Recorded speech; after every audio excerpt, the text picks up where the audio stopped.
let's talk about your real network attack surface. And I'm not talking about the one your firewall sees or what your EDR agent reports back.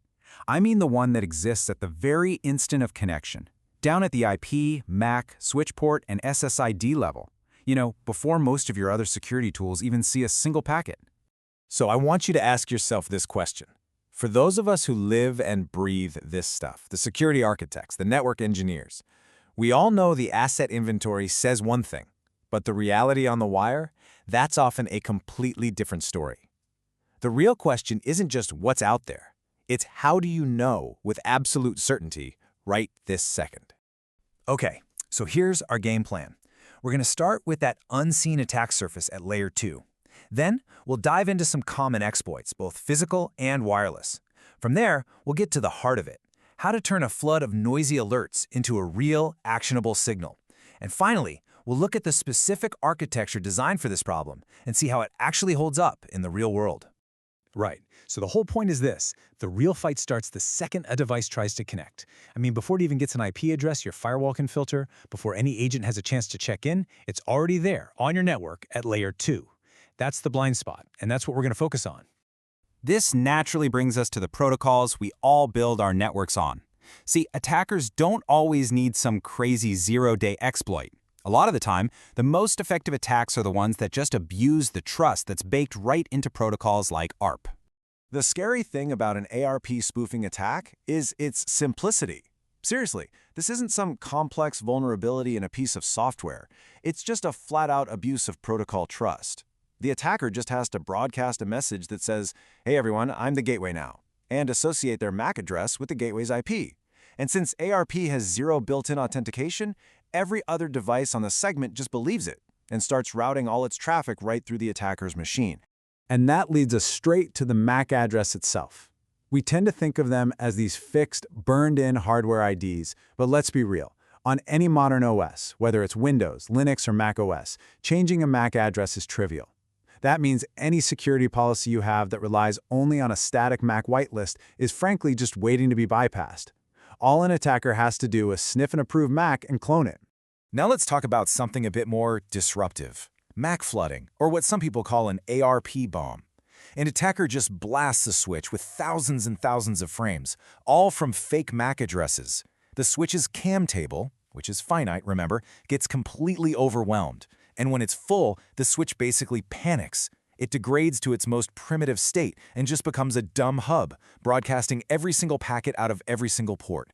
And just like that, all local traffic is now visible to anyone running a packet sniffer. So, how do we actually catch something like this? Well, one really effective method is clone detection. You have a network sensor that periodically sends out ARP requests. If it ever gets two simultaneous responses from the exact same IP and MAC combination, boom, you've found a cloned device. It's a simple but incredibly powerful integrity check right at Layer 2. Okay, let's pivot a little and see how these logical attacks get supercharged by the physical world. I mean, you can have the most advanced logical controls on the planet, but they don't mean much if an attacker can just walk up and plug in, or just impersonate your Wi-Fi. You know, there's a reason this is a classic pen testing move. Find an empty cube, a conference room jack, or some random wall port in a hallway. If that port isn't properly locked down or monitored with something like 802.1x, you're on the network. It's that easy. Without unified visibility into every port, link status, VLAN, connected MACs, all of it, across all your different switch vendors, these open doors are just going to stay invisible. And of course, on the wireless side, we've got the classic evil twin. An attacker just sets up their own rogue access point with your corporate SSID, but they crank up the signal strength. Our devices, well, they're designed to roam to the strongest signal, so they'll just automatically hop over to the attacker's AP. And just like that, the user is now connected through the attacker's device, which is perfectly positioned to intercept traffic and steal credentials. And believe me, this isn't just theoretical. In 2024, the Australian Federal Police arrested somebody for running evil twin networks in airports and even on flights. Over in the US, the Department of the Interior's own Inspector General, as part of Report 2018-ITA-02, successfully attacked 91 of their own locations using rogue APs that cost less than $200. The scariest part? The attack went completely undetected. Think about the fallout from that DOI test.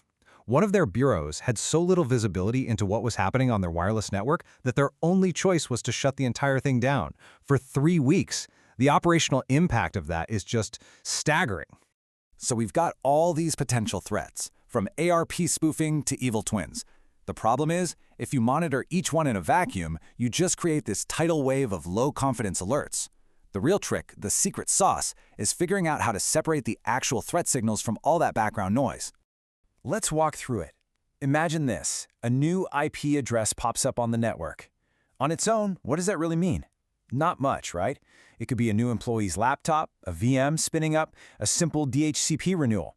If you tried to create an alert for that alone, you'd be drowning in false positives. It's a classic low-confidence event. But what if we start adding more context? Okay, so that MAC address has an OUI, the part that identifies the manufacturer, that you've never seen on your network before, and it connected to a switch port in a hallway that's basically never used. Then, it immediately starts probing some of your internal honeypot IPs, and when you fingerprint the device, it turns out it's end-of-life hardware that's not getting security patches anymore. You see, each one of these data points dramatically increases our confidence that something bad is happening. And that, right there, is the power of correlation. When you combine all of these noisy, isolated events, they transform into a single, high-confidence threat signal. Now you have something you can actually act on. You have intelligence that justifies an automated response, like instantly quarantining that device or just shutting down the port completely. Now, to get that kind of real-time correlation, you need an architecture that's specifically built for it. And this is exactly the job that Network Access Control, or NAC, was designed to do. The critical difference here is all about architectural placement. Your firewall, your SIM, they see events after a device is already on the network. A NAC solution operates right at layer 2, at the very moment of connection. It's in this unique position to gather all that rich context we've been talking about. IP, MAC, switch port, SSID, before it ever decides whether to grant access. That is its fundamental advantage. So, what does this look like in practice? Well, a solution like Genian NAC starts by just passively listening on the wire, discovering devices at layer 2 without needing any agents. Then it uses vendor-agnostic SNMP to pull in detailed data from all of your switches. At the same time, it's scanning the airwaves for rogue SSIDs, soft APs, and people tethering their phones.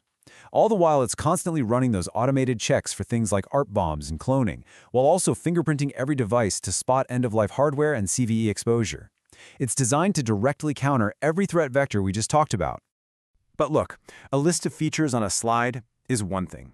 Operational experience is something else entirely.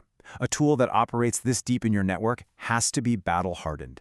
It needs to be forged in the fire of thousands of real, diverse, messy environments. And this is really where a long history matters. When a company has done nothing but NAC for nearly 2 decades, its capabilities aren't just theoretical. They're the direct result of responding to actual incidents in over 5,000 deployments all over the world in finance, government, healthcare, you name it. That massive, diverse pool of data is what constantly makes the device detection database smarter and more accurate for everyone. So I'll just leave you with this one question to think about in your own environment. Is your security visibility starting at the true point of entry, that layer 2 connection? Or are you just playing catch-up after a device is already inside your perimeter? The answer to that question, it makes all the difference.